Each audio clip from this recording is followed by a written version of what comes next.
Hi guys, manifest ചെയ്താൽ നടക്കുമെന്ന് പറയുന്നത് വളരെ ശരിയായിട്ടുള്ളൊരു കാര്യമാണ്. ഞാൻ എപ്പോഴും എൻ്റെ ഹസ്ബൻഡിനോടും ഫ്രണ്ട്സിനോടും പറയുമായിരുന്നു ദാറ്റ് ഈ വർഷം എന്തായാലും എനിക്കൊരു ഇൻ്റർനാഷണൽ ട്രിപ്പ് പോകണം എന്നുള്ളത്. അപ്പോൾ എൻ്റെ ഫസ്റ്റ് ഇൻ്റർനാഷണൽ ട്രിപ്പാണ്, അതും വിത്ത് മൈ കിഡ്സ്. ഞാനും പിള്ളേരും മാത്രമേ ഉള്ളൂ, ഹസ്ബൻഡില്ല, ആൾ കുറച്ച് തിരക്കായതുകൊണ്ട് വന്നില്ല. അപ്പം ഞങ്ങൾ ആദ്യമായിട്ട് വേറൊരു കൺട്രിയിൽ ഈ രണ്ട് കുറുമ്പുകളെയും കൊണ്ട് പോവുകയാണ്. I was literally excited. എങ്ങനെയായിരിക്കും ഈ ഒരു യാത്ര എന്നുള്ളതിനെക്കുറിച്ച് ഭയങ്കര ഒരു എക്സൈറ്റ്മെൻറ്റ് ഉണ്ടായിരുന്നു. അപ്പോൾ രാവിലെ കൊച്ചിയിൽ നിന്നായിരുന്നു ഞങ്ങളുടെ ഫ്ലൈറ്റ് ഉണ്ടായിരുന്നത്. അപ്പോൾ നമ്മളെ ഡെസ്റ്റിനേഷൻ ഏതാണെന്നുള്ളത് ഇപ്പോൾ പറയാം. Welcome to Sri Lanka. അപ്പോൾ ഇനിയുള്ള 2-3 ദിവസം നമുക്ക് ശ്രീലങ്കയുടെ വ്ളോഗ്സും പരിപാടികളൊക്കെ ആയിരിക്കും. അപ്പോൾ ശ്രീലങ്കയിൽ ലാൻഡ് ചെയ്ത് കഴിഞ്ഞിട്ട് നേരെ നമ്മൾ കൊളംബോയിൽ അടുത്തുള്ളൊരു ഹോട്ടലിലാണ് ഫുഡ് കഴിക്കാനായിട്ട് പോയിട്ടുണ്ടായിരുന്നത്.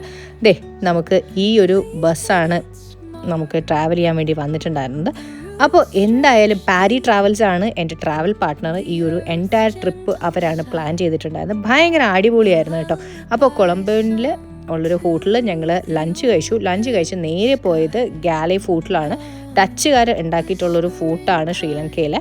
അപ്പോൾ ഭയങ്കര ബ്യൂട്ടിഫുൾ ആയിട്ടുള്ളൊരു ഫോർട്ടായിരുന്നു കേട്ടോ. അതും ഇന്ത്യൻ ഓഷ്യൻ്റെ സൈഡിലാണ് ഈ ഒരു ഫോർട്ടുള്ളത്.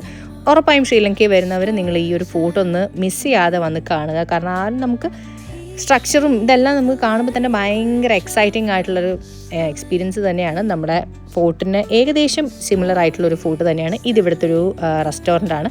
അത് കഴിഞ്ഞ് ഞങ്ങൾ നേരെ പോയിട്ടുള്ളത് എക്കോ സർഫിലാണ്. ഇതാണ് റൂം.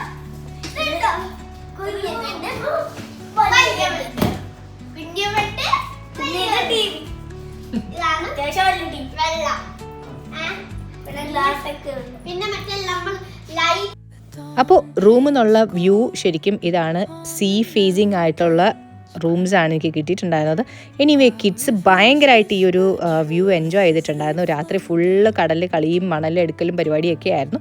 എന്തായാലും ഫുഡൊക്കെ കഴിച്ച് ഞങ്ങൾ ഇന്നത്തെ ദിവസം ഇവിടെ വൈൻഡപ്പ് ചെയ്യുവാണ്. ബാക്കി വരും വ്ളോഗുകളിൽ നിങ്ങൾക്ക് ബാക്കിയുള്ള ശ്രീലങ്കൻ വിശേഷങ്ങളെല്ലാം ഞാൻ കാണിച്ചു തരാം. അപ്പോൾ it's me Poombatta signing off. Love you all. ഉമ്മ.